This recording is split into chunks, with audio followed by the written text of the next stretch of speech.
Hey, what's going on, guys? We have here today Matt Van Hoovel, who just topped the Yu-Gi-Oh! Open Cash Championships.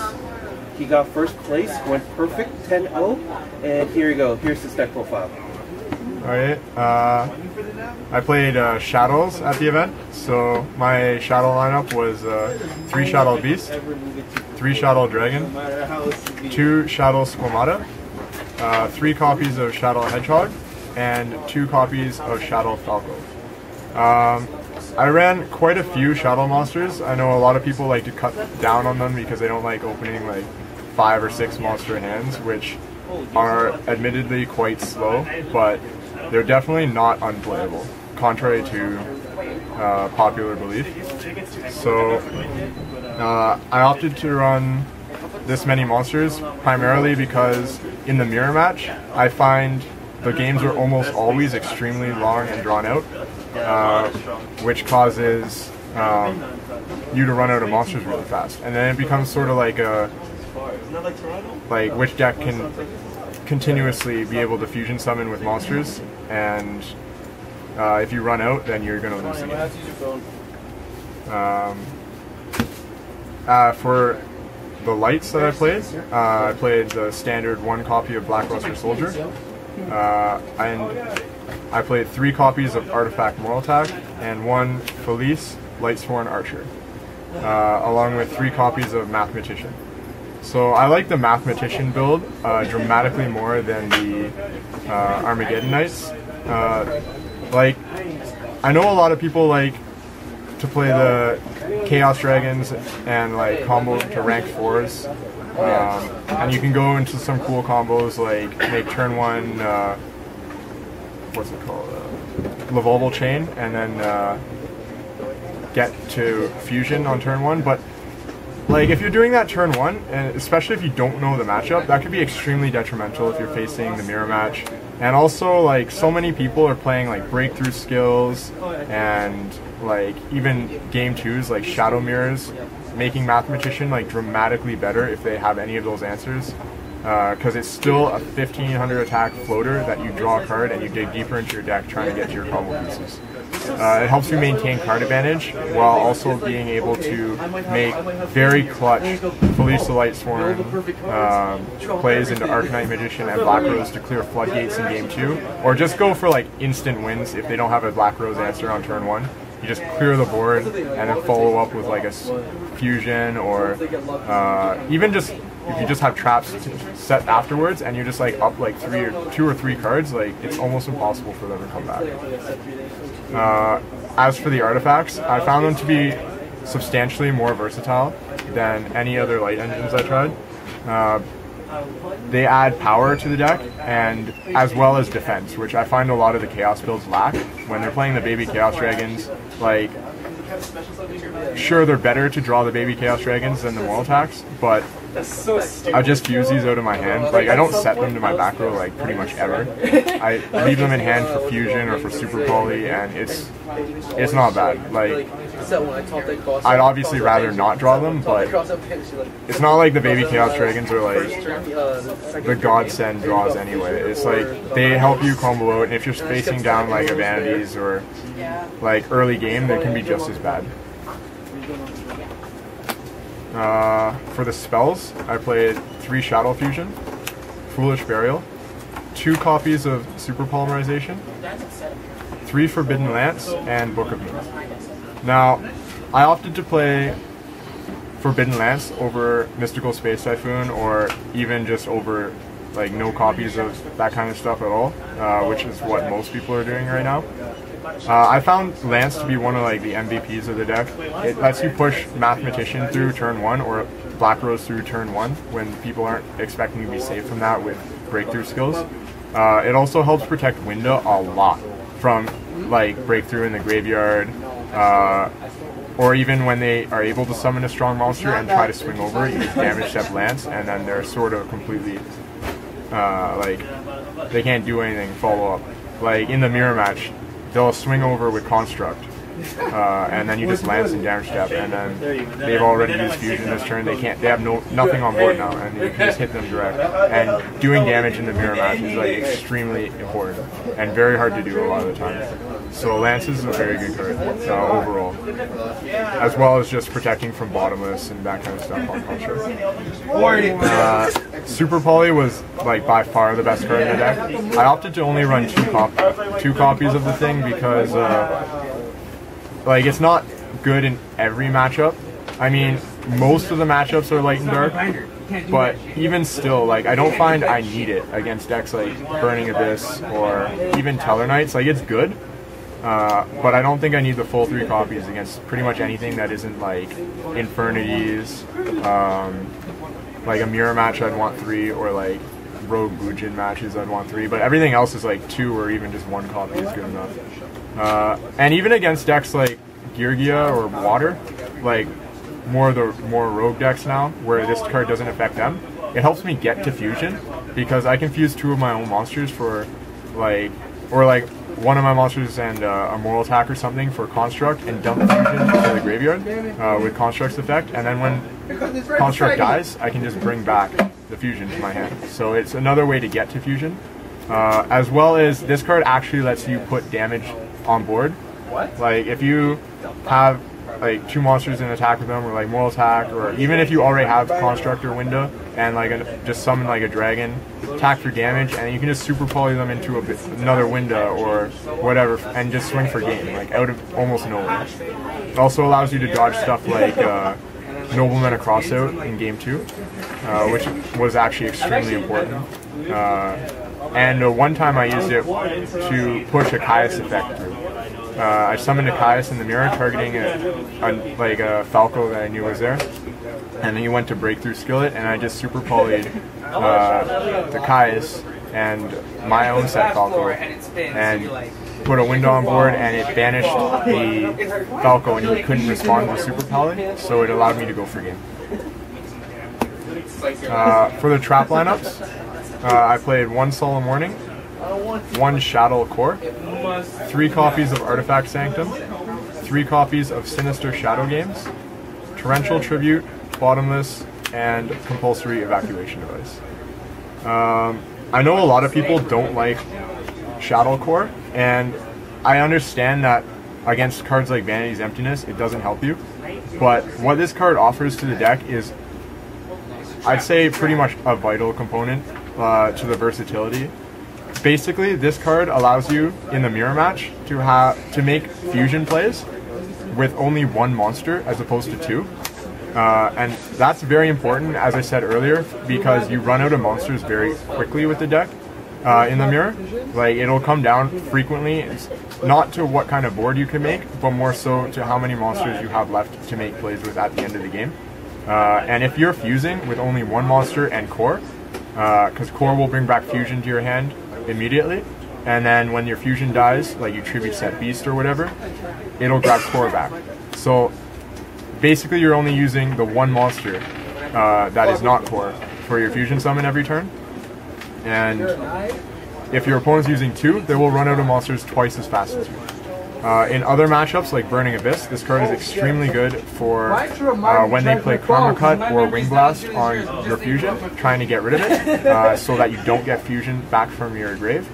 Or even if they play Bottomless on your Construct, at any point in the game, you can send Core from your deck to grave either with Construct's effect, with Squamato's effect, or even with Sinister Shadow Games, and you instantly can grab fusion back from your graveyard. So it's very good in that sense. And against Teller Knights, they don't like to exceed summon against you, because then it allows you to play fusion for free. So if you put a 1900 defense Shadow Core on the field, they literally have to exceed to get over it. So that's also very good. And it's got like other applications, like 1450 extra damage out of nowhere from distain people. It's a very good card overall, and I would not play the deck without it. Obviously, cards like Bottomless and Torrential and Compulsory are all very good. Less so in certain matchups, but I still feel that the deck needs defense in some form. I already mentioned that the artifacts add a lot of defense to the deck, which I really like. I like trap-heavy decks in general because I like to have the control over what's happening during my opponent's turn, and I feel that this lineup definitely gives me the control. As for my extra deck, I played a full 3 copies of Shadoll Window and Shadoll Construct. I never needed all 3 window at the tournament, but I did need all 3 construct. I'm debating dropping one of the windows, but between the super polys against certain matchups like, well, even just the mirror match alone, I feel that running the 3 windows is potentially going to get you there in the long drawn out games, because a lot of times, especially in the mirror, where you make this card, swing over a set or for damage ideally, and then you tribute set a beast over it, like you run out of fusions very quickly, and just keeping your options open is very important. For synchros, I ran 1 Armides, Keeper of Boundaries, definitely the best card in my extra deck, aside from the fusions. This card is disgusting in the mirror match, and against pretty much every deck, this card is just amazing. I also ran 1 Vulcan the Divine and 1 Goyu Guardian as my 6s. Vulcan the Divine is primarily for outing floodgates and outing mirror match fusions, or like just in the mirror match in general, because I can bounce Vulcan with his own effect so that I don't leave an extra deck monster on the field, which is very important. And I can bounce their fusion so they don't get the fusion spell back from the graveyard. That's a very good play if you can get it off. Who said that? For 7s, I played Arcanite Magician, Black Rose Dragon, and Michael the Arc Lightsworn. Michael was, you can summon him using Falco and Artifact Moral Attack, and this card is like extremely powerful. Being able to banish floodgate cards, or even just set back rows before making attacks, is like ridiculous. You can just get around problem cards with this like so easily. It's just one of the best cards in the extra deck for sure, and playing artifacts allows you to play this card. I only played 3 Exceed monsters, and I don't think I summoned any of them at all during the tournament. I played Diagusto Emerald, Evil Swarm Exciton, and Castel, the Sky Blaster Musketeer. I can't remember exactly, I may have summoned Castel once, but I definitely didn't summon the other 2. However, I would still play them. At least the Exciton, debating the Emerald, but it's good to have the options open. I opted to not play cards like Revolval Chain because in testing I felt like there was always better plays to make than that, and without the Baby Chaos Dragons, like the Exceed plays don't happen often enough to warrant combo cards like Revolval Chain. For a side deck, I played 2 Ice Hand and 2 Fire Hand. This was primarily for Teller Knights and other rogue matchups where they put a lot of floodgates like Shadow Mirror, because these can break monsters and then break their back row, or vice versa, ideally. And it's also quite unexpected a lot of the times, because they're expecting a Shadow monster and they got a Shadow Mirror on the field, and then run over your Ice Hand or Fire Hand, and it can completely throw them off. That being said, I don't think I'm going to side them going forward. They weren't as effective as I wanted them to be in the Teller matchup, and they do conflict a little bit with Window. So, like, they were good, but I feel like there was better options. I played 1 copy of Caius the Shadow Monarch, primarily for the mirror match. It just sometimes to get in there and push for game, especially late game when they're running low on monsters already. It's a very strong drop, but a lot of the times I don't want to draw multiples of this ever, and it's just like, I didn't, like, in testing I tried the Stormforth build a bit and they just clog a lot, so I didn't want that. Between like moral attacks and this, like, it was too much. I played the 3 copies of MST for obvious reasons, like just getting rid of floodgates and stuff. The 3rd Super Poly for the matchups I already discussed. 2 copies of Fairy Wind. This is to out multiple floodgates at a time. It's a little bit vulnerable to wiretap, but I still think it's better than Twister overall for its being able to get rid of like 2 or even more floodgates, and it can get rid of like a Shadow Mirror and a Call of the Haunted in chain against Tellarknights, which is really good. I played 3 Chain Disappearance for the Burning Abyss matchup. This card is very good. I unfortunately never resolved it, but like when I tried to play it, they had Lance, but this is a very good card, and like if he didn't have Lance, like it would have been straight game at that point. And like I would definitely side this going forward because that matchup they generate so much advantage. It's tricky. The last card in my side deck is 1 copy of Cursed Seal, the Forbidden Spell. This is basically a mirror match side deck card. I feel like I always have Shadow Fusion in my hand in the mirror. It's a long enough game that I will eventually draw into it, and you just loop it infinitely. And I can bait their Shadow Fusion by just leaving a fusion on the field, and I just ditch mine. And then like at that point, I'm in such a huge advantage over them being able to fuse, and they are stuck to only playing Super Polys. That will just like straight up win me the game. That being said, I never drew it early enough in the matchups that I played, or at all. But in testing, it has been really good. So that was the deck I played at the event. I would change the side deck a little bit going forward into YCS Toronto, but the main deck I felt was very solid, and I will probably keep it about the same. My matchups at the event was I faced Infernities, and then Burning Abyss, Shadolls, Girgia, Tellarknights, Shadolls again, and then Shadolls in the final round. Top 8 was Burning Abyss, Tellarknights, and then Infernities was the finals.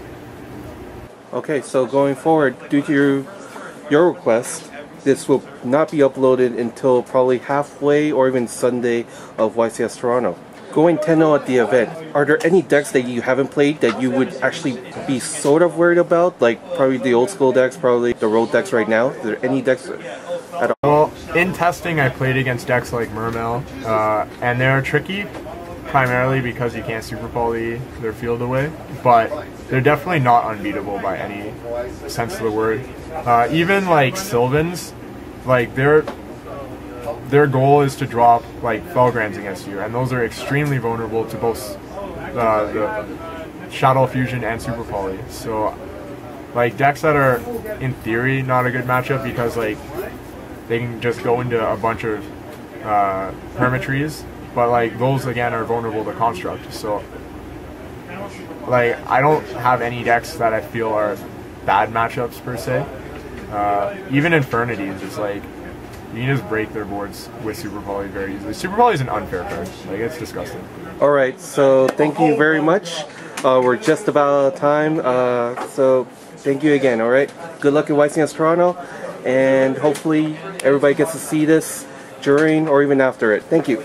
Take care. Take care.